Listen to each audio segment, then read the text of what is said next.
everyone, so I have recently done 2 paintings on mirrors, one being in oil and the second one being in acrylic.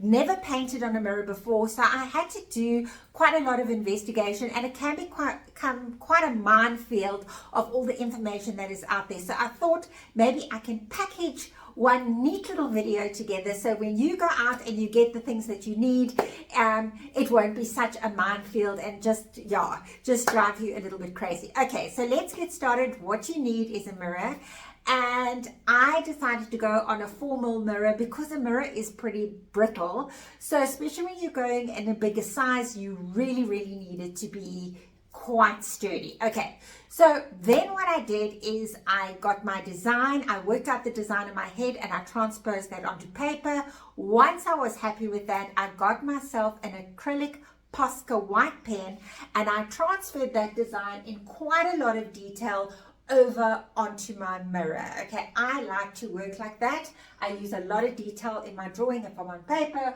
or vice versa now on mirror.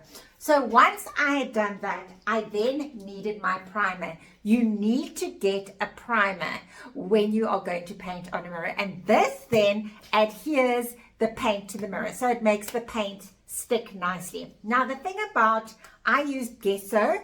This can be used on a mirror, so whatever primer you get, you need to make sure that it's mirror friendly, because you don't want to go to all that effort and find that it's not. Okay, so the Gesso needs 24 hours to dry. So I had to work out in my head, if this was a canvas and I was going to paint the whole thing, then it wouldn't be a problem. I could get my Gesso and paint the whole thing. But because I've done a lot of detail on here and I wasn't going to paint the whole thing, I needed to actually paint my painting in stages. I hope I'm making myself clear to you. So for example, what I did is I painted the New York area in Gesso, I painted the face in Gesso, and then I painted the Mickey Mouse in Gesso. Waited 24 hours for that to dry, and then I painted them in my acrylic. Once that is done, then I moved on to a new section and did the same there, and I repeated it. So here you can see where all the white is where I've painted the Gesso. So I did it in sections. I did the New York, I did the face. Now basically the star is drying, and the Gesso, because I've just painted the star, meanwhile I can go ahead and now paint the New York sign as well as the face, because that has already been drying for 24 hours. So I'm just trying to explain to you how I did it in stages, because I wasn't quite sure if I was explaining myself well enough. So here we go. I hope you get it now. Okay, so your Gesso, once you paint it on, you can add a little bit of water. They do talk about sandpapering your mirror before you start. I didn't even go there. I thought nothing can go well from me taking sandpaper to a mirror, so I didn't even go there. Your Gesso, you can water it down quite a bit for your first layer. They say that you must go in one direction with your Gesso. It can, I actually quite like the texture of Gesso, so I actually put it on quite thick, but you can water down the first layer and put on a couple of extra layers. I actually only did one layer of Gesso. So this is just a close-up, I hope you can see, of a little Mickey Mouse that I did in Gesso. I just did the complete thing. And so this is basically what your artwork should look like before you actually start painting. And it must obviously be nice and dry. All right, so now I have done my layering of paint, and you need to make sure that it's 100% dry before you commence with painting.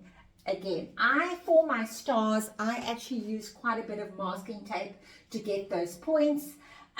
Unfortunately, in a couple of times, the masking tape did pull off some of the paint, so I had to re-gesso it and go through the process again. Now, with this acrylic painting, I will be using an acrylic gloss to go over the areas just to seal it a bit more than I needed to seal the oil one. Okay, so the oil has got its natural sheen to it, and it was just a little bit more, I felt a little bit more secure without having to gloss that one than I do this one. This, you can definitely, it's yeah, you run your finger over there, and I'm just worried that if I scratched it hard enough, it would actually come off. So that's why I'm going to do the gloss on this one. Now, all I need to do is to take this. I want to give you a good look at this painting. So it was quite a big one. It was 1 meter by 75 centimeters. So now basically what will happen, I will wrap this off. It will go off for framing, and then it will be done. So just remember, you need your very clean mirror before you start. You don't want any dust on your mirror. Don't worry about sandpapering, but you need to get your gesso and stick with it. 24 hours drying time. I was itching to get painting, but I did persevere with the waiting. Obviously with the oil, the waiting period is even longer because you need that oil to dry. So I would definitely go with acrylics again because it just suits my personality. I don't like to wait. And that's it. So get going. What are you waiting for?